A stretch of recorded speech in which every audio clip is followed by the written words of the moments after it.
Mateo 1:17 nagpadayag nga dunay 42 ka henerasyon nga giisgutan sa Biblia.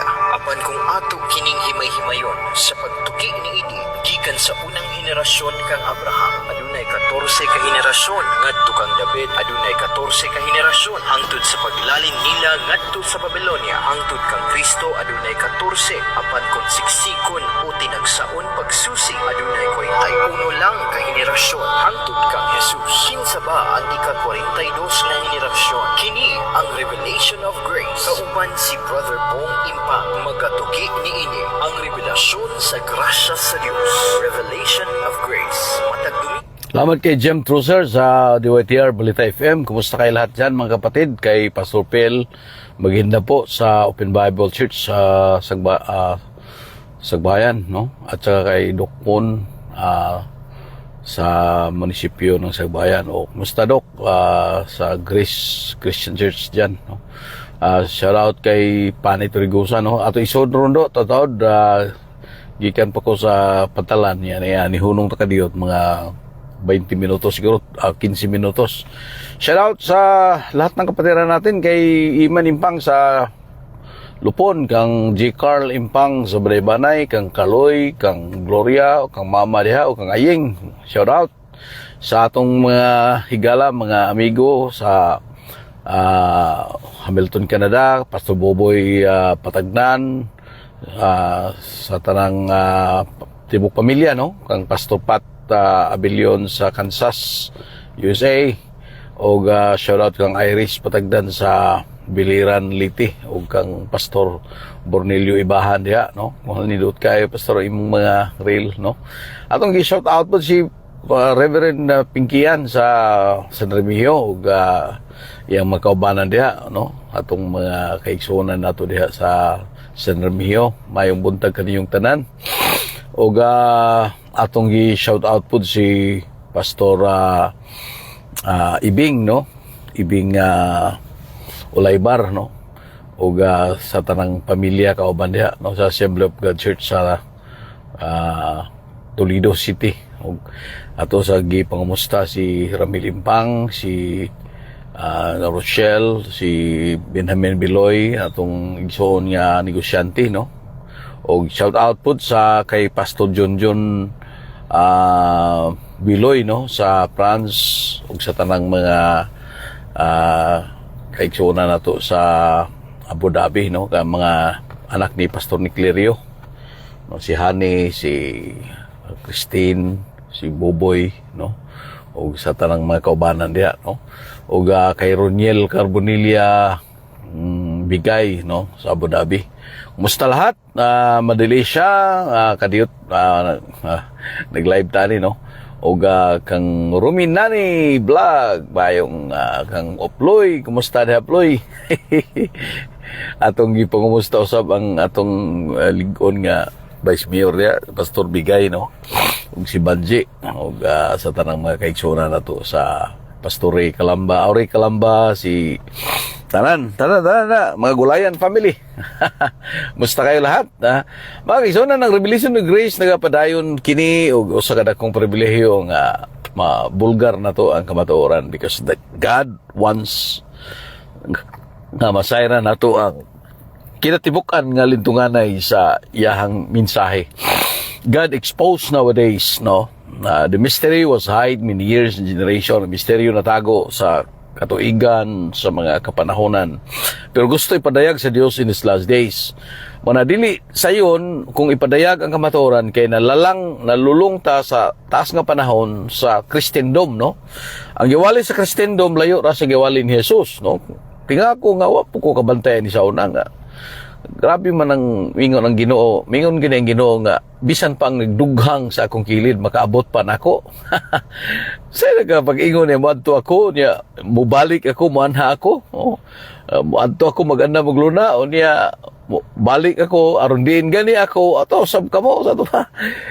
Wala gyud gamayng landong sa sipirasyon, no? Pag-ingon niya nga dili ko kamo biyan nga ilo, kay ako magpuyo ninyo.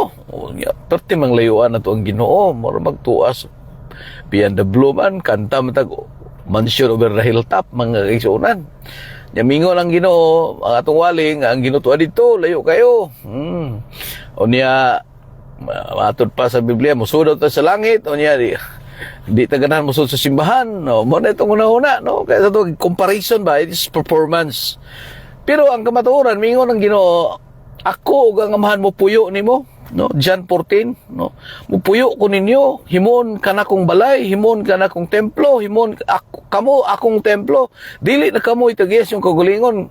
Muna makaigsonan ang rason nga nung pilyor ang akong pagwali, akong dawaton nga ako na kay pilyor man ko maigsoon.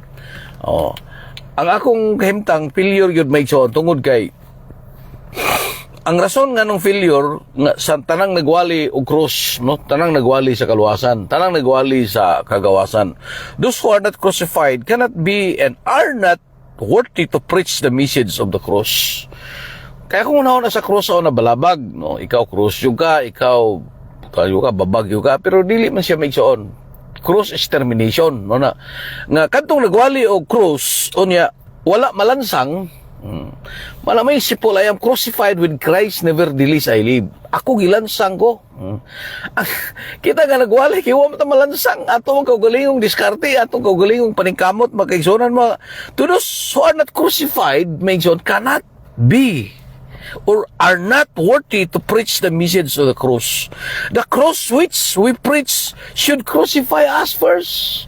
Kining cross nga itong giwali, kining termination, ang cross mo kung it's not balaba, it's not nga ali na to, usahay, cross na to atong anak, cross na to atong asawa, cross na to atong bana, cross na to atong mga atong silingan, mga igsonan. Wala kay na dili kay na siya mong tinuod galintunganay sa mensahe. Kay the purpose of the cross is for termination. What terminated ta si Fernando, di ko pwede magwali cross kung wala ako ma-terminated sa cross. Yung si Pablo, gilansang na ko, dili na ako ang nabuhi sulod na ko. So the message we preach should be born in our life first so that our life and our message can be mingled together. In this way, our life will become our living message. Mahimo kining buhing kinabuhi. So the cross we preach should not merely be a message. Mga kaigsonan, we should daily live out the cross in our life. That we preach should not be merely a message, but a life which we daily live, mga kaigsonan. So when we preach the dispense, mga kaigsonan, shout out to Ma'am Ludi. Kumusta kayo, Ma'am Ludi, no? Kumusta ang taga Montisuerte nga tuwa na sa Manila nga nindot na kayang kinabuhi, no? Mga kaigsonan, when we preach, we dispense. Sarihang magwali ta atong gi-dispense, atong gi-share, no? Atong pakigambit mga kaigsonan ang kinabuhi ngadto sa uban. And the Lord Jesus said that His flesh is meat and His blood is drink. No, John 6:55. Mao ginakamaturan, when we partake the cross igsoon of the Lord Jesus Christ igsoon by faith, it is like eating, no? Kung ato kining ipakigambit ang kahimtang sa tinuod nga kahimtang sa atong Ginoong Kristo, mga kaigsonan, it is like eating the flesh and drinking of His blood. But to eat and drink are just not empty words, dili lang mga pulong, mga kaigsoon. Praise the Lord. Amen, no? After we eat and drink, we digest what we eat and drink so that it can become part of us, become our life. Atong gikinabuhi ba atong giwali? Atong giwali ilayo ra kay tinuod pa atong kinabuhi mga kaigsonan, no? Ato survivor man nga mao na pakaon ato mga tao, ang atong gipakaon mga kaigsoon. Our failure lies in the fact that many times we study the Word of God with our own wisdom and prepare our notes with our own thoughts. Atong hunahuna ra, atong kaugalingong diskarte, and we often take on the knowledge we gain from books and the doctrine we hear from our teachers and friends and make them our sermon. Gikan sa laing mga dili gikan kang Kristo. Although we have many good thoughts and ideas, my John, and although we audience ang mga the audience listen to us with much attention and interest. All the works ends right there, Igsoon. Mana we cannot dispense the life of God to others. Although we preach the word of the cross, we cannot dispense life. Walay kinabuhi ang atong wali. Shout out to Reverend Abednego Gasco. Happy birthday, sir. Ninduta kayo, eh. Okay, so we can only give thoughts and ideas to people. Maayo ka itong idea, maayo ka itong mga performance idea. However, what people lack is not good thoughts, but life. Ang kinahanglan sa mga tao, kinabuhi, dili huna-huna. Okay, magiging ng perception, may zone. If we have life, we can change life to others. Matinga ka, dugay naman yung Christendom, dugay naman yung Christianity, pero man, mauro mang gihapon. Buak-buak mang gihapon, na slice bread mang gihapon ang atong kahimtang mga kaigsonan. So, mga kaigsonan, if we have only thoughts, we can only give thoughts to others. Mana, ang atong na-share, huna-huna rin yun. Perception rin yun. If we do not have experience of crucifixion in our life, if we do not have the experience dying together with the Lord in overcoming sin and self. Kung wala na to ni may experience may zon. Mo na ang ato Christendom. Ang iwali sa Christendom layo ra kay sa tinuod nga Kristyanismo ay zon. Ang relihiyon, Christendom, nagwali sila nga ang Dios wag kabalo kay ang Christendom gud naghubad magud pod sa Dios nga omnipresent. Omnipresent no. Nasa tanang dapit pero ang Kristendom ga butang magdapit murag na residensya ang Dios nga tuwa dito mga tuta sa residensya sa Ginoo na gatekeeper musulod ta dito kinahanglan ta pero mito ta nga God is omnipresent, God is omnipotent, God is omniscience. Ato nang giuna-una pero ang atong pagkinabuhi, ang atong pagwali layo ra kay tinuod mga kaigsonan. Muna nga we do not have experience the bearing of the cross and following the Lord to suffer for Him. The more we suffer, the more glory we have, Igsoon. And if we only know the word of the cross from others speaking and writing, but have no experience of it ourselves, may Igsoon, we surely cannot give life to others. We can only give theories of the life of the cross to others. And only, may Igsoon, we are transformed, mga kaigsonan. Mahitabo lang nga dunay kausaban, dunay kung na-terminate na ta. No? So, cross is for termination, is not ali. Ang adversary sa tinuod nga kahulugan, dili, cross, Satan is adversary. The word adversary, babag, ali, mao na siya ang adversary, pero the cross is for termination. Gihimo ang cross para sa impang mamatay, para sa impang nga marukoy igsoon, mawala na ang iyahang pagkamarukoy igsoon. So, we cannot give life to others. We can only give life, or we can only give theories igsoon. We can only give the message or the truths to others. May igsoon, mahimo lang mausab ta sa cross when we receive the life. Kung kinabuhi ang atong madawat and the spirit of the cross, we can dispense the cross to others. So the cross should daily do a deeper work in our life so that we can have solid experience of the suffering and victory of the cross. So then, when we preach our life, Igsoon, will spontaneously flow out through the words. And the Spirit will pour His life through our life to nourish and dry up ones. So the audience, the ideas can only preach man's brain. Pwede atong tagaan, i-transfer na to ang atong ideya sa utok sa uban, sa kahibalo sa uban, may zone. Then, it will result more thoughts for man's brain gahapon. Only life, may zone. Kining kinabuhi, kung atong i-impart ang kinabuhi, because life begets life, igsoon, to other man or to other people, the result being the man spirit either received the regenerated life or abundant life.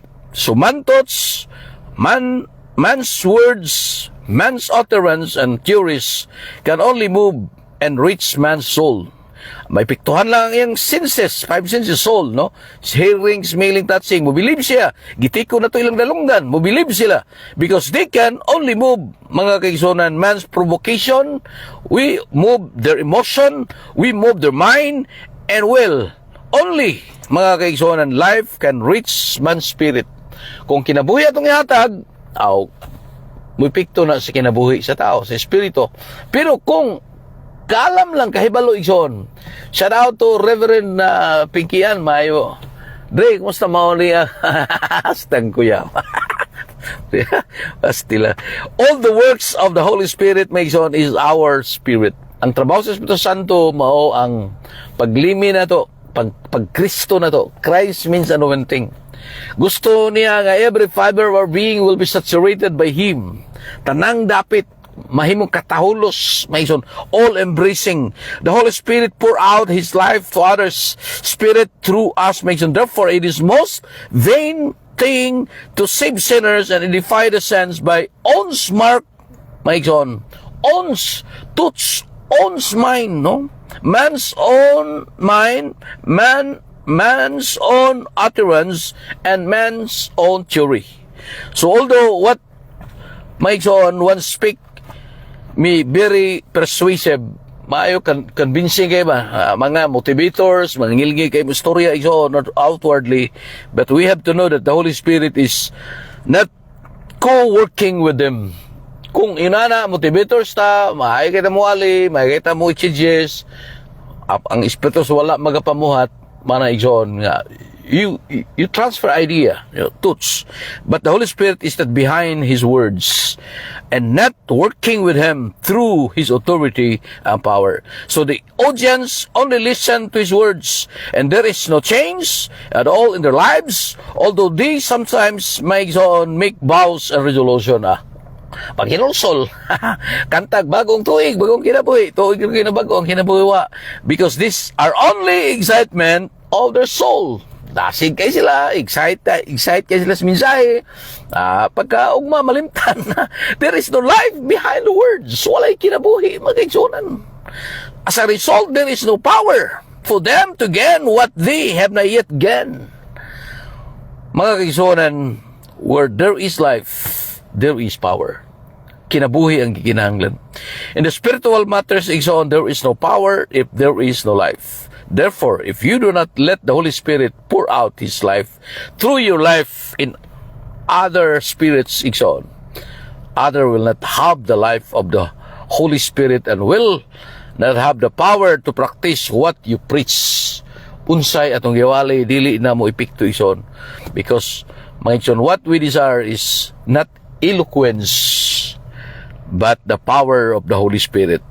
May the Spirit of God make us realize that truths can only reach man's soul.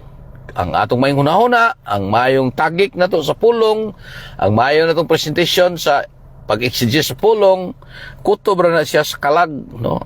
Hapuhap sa dalunggan, mga kaisonan. Kutob ra siya, dili siya mo ipikto sa kinabuhi. And only life can flow in man's spirit. Sa ato pa, ang spirit of man connect to the Spirit of God, and he that join to God, join one spirit. So, the life we are speaking on, he refers to the experience of the Word of God in our lives, and the experience of the message we preach. So, the life of the cross is the life of the Lord Jesus Christ. Katong krus, mao na ang kinabuhi ni Kristo. Shout out to Billy James, maayong buntag niya. James, Sister Arlene, no? Kumusta niya? O Brother Jose, kang RJ, kang Chirimi, o bisan pa kang Brother Fred Dinampo niya, no? Kang Joshua, kang Abraham, o kang Angelique, kumusta? Mona, kumusta? Jisa, kumusta day? Nangaon mo day? Nag-stack na mong Espiritu Santo niya. Snack, Espirituhanong snacks, no? The life of the cross is the life of the Lord Jesus Christ. So we should first test our message through our experience. Making the doctrine we understand is only the doctrine. Doktrina na to. Maayo kitang doktrina. But we should let the doctrine work in us first, so that the doctrine we understand become part of our life and part of the vital elements of our daily living, and no longer just doctrine but life in our life. Makes on. It is like the food we eat, becoming the flesh to our flesh and bone to our bones. Ang atong pagkaon kay kaon, impart na sa atong lawas kinabuhi. So this is what the Bible means by saying doers of the word. James 1:22, no? James 1:22, doers of the word. So often make sure we misunderstood that the word doer, we think doers are those who try their best to follow the word, no? They hear and understand. Diha rakutob may son, pero dili ni siya mao ang tinuod. My God, it is not doing, no? In the Bible, it is true that we should resolve to practice what we hear, but the doing in the Bible is not a doing with one's own strength, my God. Rather, it is to allow the Holy Spirit to live out from one's life the word we know, God. This is kind of living, not a kind of work. Kinabuhi. Pagbansay-bansay sa pagkinabuhi. If there is the living, there will be spontaneous to be the work. Walay problema kung ikaw buhi na ka, maay na ang trabaho, padayo na siya, no? Walay undang, no? To have some sporadic works is not doing described in the Bible. We should cooperate with the Holy Spirit in our life through our will so that we can experience life out what we know, Igsoon. So in this way, we will be able to dispense life to others. We will know what to follow if we allow mga kaigsoonan to the Lord Jesus Christ. Mingon siya, so must the Son of Man be lifted up, and everyone who believes in Him may have eternal life. John 3:14 to 15, Mason. Yeah, mingon po mga kaigsonan sa John 12:32-33, if I'll be lifted up from the earth, from the ground zero, ingon siya, I will draw all men to myself. Akong birahon, no? Mingon siya, Igsoon, this is signifying by what the kind of death was about to die. John 12:32-33. So the Lord Jesus had to be crucified before He would draw all men. Kinahanglan sa malansang before nga madala ang mga tao ngadto kaniya and dispense spiritual life to others. So He Himself had to die first, Igsoon, first to the cross first, and have the working of the cross within and without, making Him a crucified man in reality first, before He could have the power to draw all men to Himself. Mga kaigsonan. So the disciple is not over his master. If our Lord had to be lifted up before He could draw all men to Himself, my son should not, mga kaigsonan, kita usab malifted up diya sa Ginoo, be lifted up ourselves and be lifted up and be crucified before we can draw men to the Lord. Kailangan makasabot ta nga we are terminated. Ang purpose sa cross is to terminate us. So in order for the Lord Jesus to dispense spiritual life to others, He had to be lifted up on the cross. In the same way, if we desire to dispense spiritual life to others, we must also be lifted up on the cross. Kita, bitayon po tas cross, may sonan. Kinahanglan makasabot na nga we are terminated. Only then will the Holy Spirit pour out His life through us. So the source of life dispenses on to others through the cross should not be channel of life also dispense life to others through the cross. Manakong pagdasig mga kaisonan, dili ta pwede makawali og krus. Dili ta pwede kung wala na to ma-experience ang termination. Kung wala ka mamatay. Para ni Pablo minsa, I am crucified with Christ, nevertheless I live, yet not I, but Christ lives in me. Bakit so na wala na masuko ang Dios nimo? Gihigugma kaniya. It's I will never leave you nor forsake you. Kung ang Kristendom nagwali nga ang Dios layo kayo, si Jesus nagwali nga ako mupuyo nimo. Kung ang Kristendom nagwali mga kaisonan, nga dunay balay sa langit, nga lunlun bulawan ang pagatumban, mingon si Jesus, in my Father's house are many mansion. And you are the mansion of God. You are the rooms of the Father. Minsan, sa balay sa kaman ay daghang lawak. Unya, siya, you are not of your own, you are bought with a price. You are my abode. Ikaw ang akong puluyanan. Ikaw akong lawak. Kita ang iyang puluyanan. Iksoon, mingon ang Ginoo, I love you with everlasting love. Gihigugma ka na ako. Wala na siya masuko nimo. O He remember our sin no more. Wala na hinumdumi atong mga kapakyasan. Gihigugma ka niya, gipalangga ka niya. Salamat kayo sa Dios. O ang Dios mag-abri sa matag hunahuna. No one can open, no one can unlock, no one can unseal. Not in heaven, no one in earth, no one under the earth makes on, except the Lion of Judah. And Jesus broke the curtain, tore down the curtain, gipikas na niya ang tabil, pero gitahi kini sa relihiyon. Marang nagkadugay ang kahimtang sistema. Kaya nga naman, nagdepende naman ta sa atong relihiyon. Ang relihiyon na to, lahi ang giwali sa giwali ni Jesus. Makaigsuonan, ang Diyos na asya sa tanang dapit. Kung wala siya, walay kinabuhi. He imparted His life to us. Ug nagpuyo siya nimo. The riches and the treasures in the Gentile, Christ in you, the hope of glory. Dagay salamat. Ang Diyos nagapanalangin kanimo. Amen ug amen.